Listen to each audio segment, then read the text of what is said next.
bagong OFW Lounge sa NAIA, ibinida naman ang Malacanang. Detalye ng balita mula kay Let Narciso, RH 14. Let, good morning. Bukas na ang bagong OFW Lounge sa Ninoy Aquino International Airport Terminal 1. Ayon kay Palace Press Officer Claire Castro, bahagi ito ng hangarin ni Pangulong Ferdinand Marcos Jr. na mabigyan ng mas magandang serbisyo ang mga bagong bayani. Pinangunahan ni First Lady Liza Arneta Marcos ang ribbon cutting kasama si Department of Migrant Workers Secretary Hans Leo Cacdac, OWA Administrator Patricia Yvonne Caunan at New NAIA Infra Corporation Chairman and CEO Ramon Ang. Ibinida ng palasyo na ang bagong lounge ay mayroong mas maluwag at komportableng lugar para sa mga OFW sa paliparan.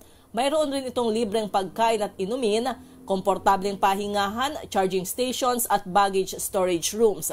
Sabi ni Castro, pagpapakita ito na prioridad ng administrasyon ang kapakanan ng mga OFW. Ito si Let Narciso para sa DZRH, una sa Pilipinas, una sa Pilipino. Maraming salamat, Let.